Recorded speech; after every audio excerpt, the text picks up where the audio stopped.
What would it be like if we took some non-scary Sega games and turned them into horror movies? So Uwe Boll, please take note.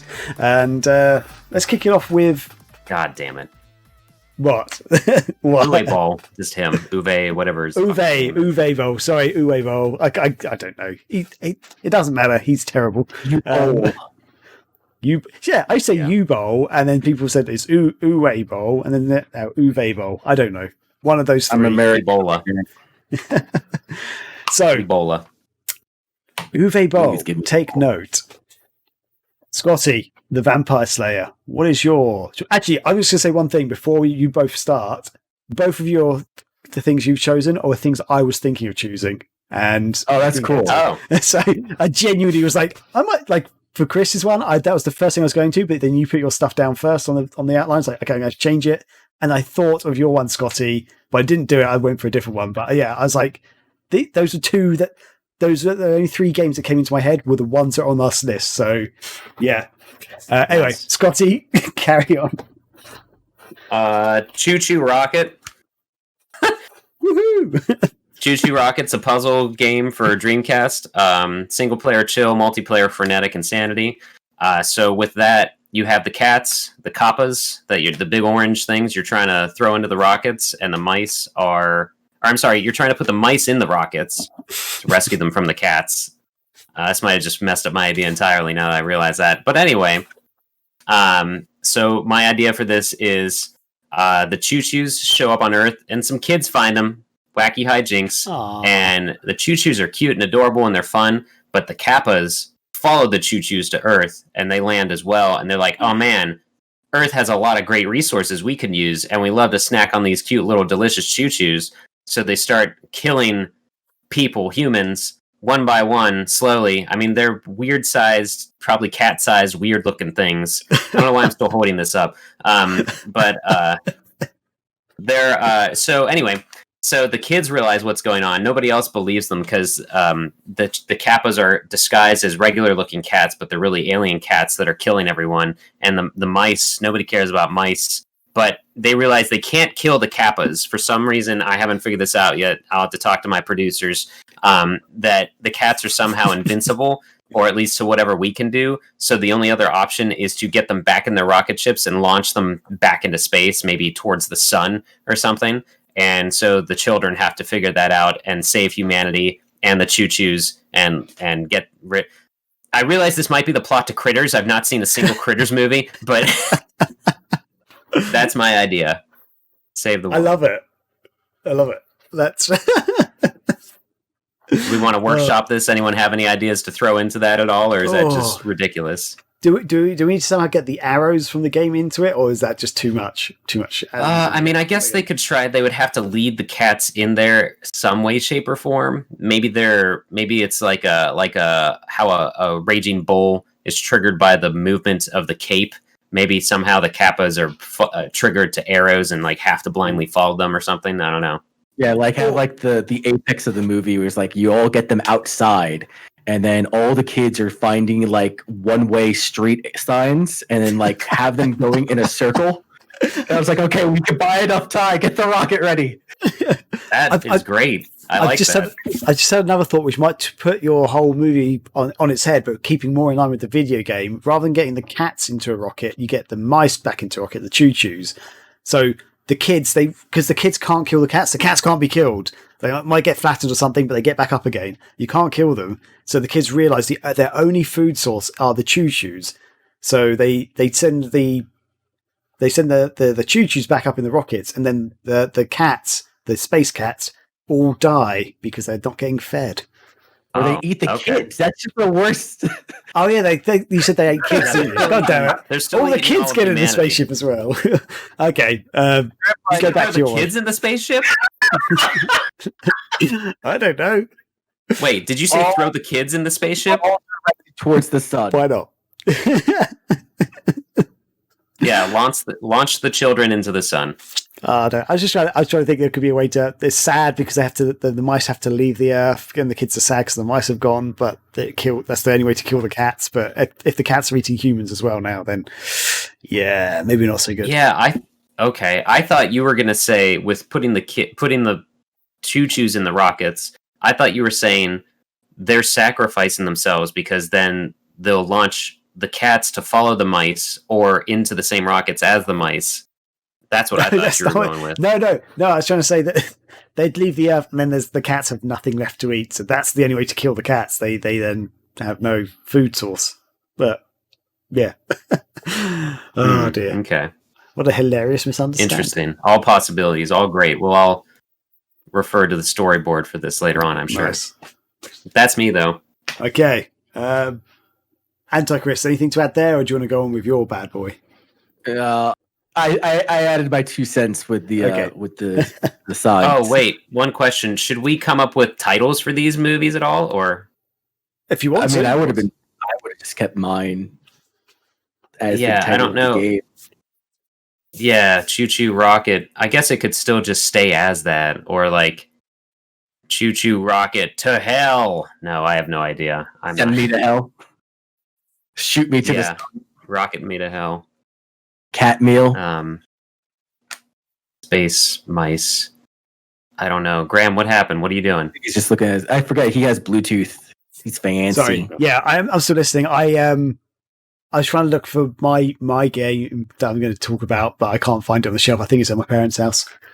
I'm not going into the next room. That's a nightmare right now. I chose Clockwork Knight. I think that you can create like a very eerie, very, very unsettling game off of Clockwork Knight. It would almost be in like the same vein as Little Nightmares. And because everything is kind of like toys, but they're all mechanical and shit like that, and have a dark setting. Like there's just the slow turns of all the sprockets and gears going, and then like at the end of the movie, you have like the television set, like an old CRTV, and it like sprouts out and grows out legs and shit like that, and these little mandibles that come and try to kill our titular character. I said that word wrong. I don't give a shit.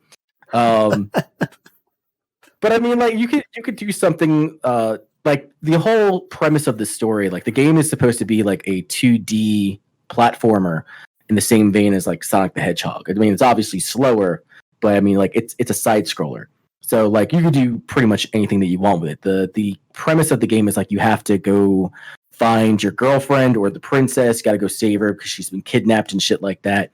But I was thinking more of along the lines of like this kid is growing up and he's throwing all his toys into the basement, and it's dark and it's gritty and it's grimy and shit like that. And you find Mr. Pepper, the toy soldier, trying to explore his way through the basement, and all the other toys and whatnot have been down there for years, just rotting away. And they find fresh blood. And Pepper's got to escape. He's got to go. It's like Toy Story. He's got to go find a new home. And you just do something along those lines. I think that would be pretty entertaining. Okay. Oh wow.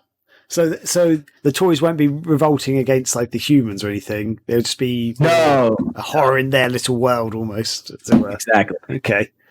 Wow. Yeah. I could Clockwork Nightmares. There you go. Hey. Yes. Pay me money. That make it happen. But yeah, that could be.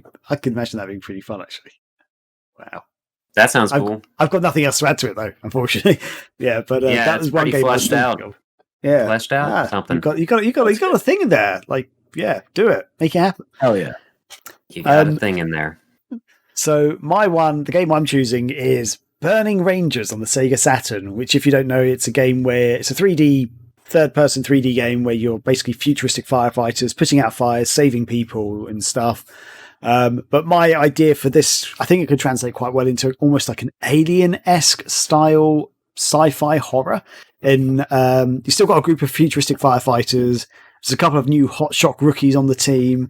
They're doing their job. They're going into like stop fires, but they go to like a massive space station, and the space station's like in trouble. It's got some fires on there, so they're going there. But it turns out there's way more stuff going on. So like the space station is massive. There's hundreds of humans stuck on there, But when they get on there, they get trapped on there, and the fires around the space station are slowly degrading and destroying the structural integrity of the space station. So there's a race against time to try and save people, but there is like a crazed security robot on board who's been setting the fires and doesn't want any of the humans to survive for some reason.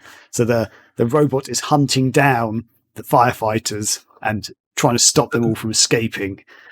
The android thinks that the humans are the virus, and he's got to purge the ship. Exactly. Yeah. So I haven't fleshed out his real intentions of like why the robot has gone crazy or anything, but there's something there, I think. And yeah, I think it's really good. What's the robot's name? Scotty. Kilgore. Kilgore. Scotty Kilgore's at it again. Oh, yeah. Have you got a name for a robot? Because I can't think of one. Listen, how about this then? No, I don't. But the robot sees that what causes the fires are the humans. So, he works backwards, or it works backwards to think that the humans are causing the fire. I must get rid of the humans. Maybe that's it. You could have. Oh, okay. I'm thinking too much about this. Like, the robot kind of works backwards with stuff to find out the initial problem going on with certain systems or functions, and so it'll basically nip things in the bud. So you could have a part where it's showing like something's about to happen, but it worked. What the hell Jesus Christ? Antichrist just linked us to the music video for Billy Joel's "We Didn't Start the Fire." It'd be the theme song to Rangers, bro. Yeah, there you go. And that's the name of the robot now, Billy Joel. There we go. A robot called Billy Joel. You're welcome. You're welcome for my service. Fuck. Sorry, Scotty, carry on. I liked your idea. I like where you're going. I was having a legit reason for the robot's motives, for Billy Joel's motives, that we'll have to spell it with the O in his last name with a 0 or something.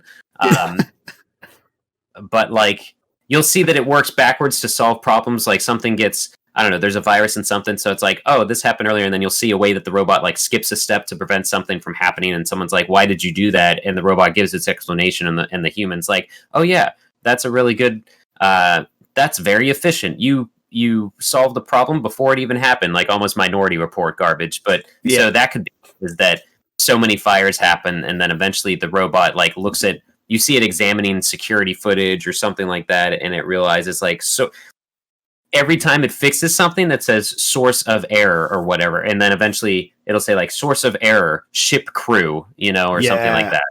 So that's it. You've done it. This is the perfect sci-fi horror Sega movie, I think. And then when Billy Joel's coming after you, you'll hear "We Didn't Start the Fire" in the background, and everyone's screaming in agony. I'm with it. I love the idea for one scene where you hear it very faintly in the background, where all you hear is and then you see the airlock going down, someone's clawing at the windows. Yeah. We didn't start the fire. Yeah. Oh, Jesus Christ. This is gonna and work. you know, because this is what Hollywood fucking does now. We have to have a new metal dark trance cover of "We Didn't Start the Fire" in the trailer for this thing. $10 says it already exists. Probably. Yeah. Oh, guys, we're in luck. 9 Inch Nails got back together, and here's this. Jesus fucking Christ. Oh, that's so good. Wow. All right, Graham wins. Graham's is my favorite. I think that's a team effort. It's all come together nicely. Perfect. I love it when a good plan comes together. Or we're just creating our cinematic universe where all these have something in common with each other. Oh, yeah. Okay. Oh, wow. Who we just created the Sega horror cinematic universe. What's that? Who does Uwe Boll get in contact with when he wants to make a game movie? Because no one. He just fucking does it. Okay. Wow. Okay. Brilliant. We'll do that. We'll just crack on. So yeah. So watch this space. In a couple of years, you guys will see a Burning Rangers movie coming out. Okay, so it's just we're going to stick with Burning Rangers for the title. Oh, actually, I don't know. Have you got a better one? No, Burning Rangers would be good. That's fine. Yeah. Yeah. Burning Rangers would be good. And that I guess if we put out a trailer, it's like Burning Rangers, like I don't Something. know. And then okay, yeah. The marketing's not up to us. That's a different department. Okay, good. Yep. Yeah. He's a ghost.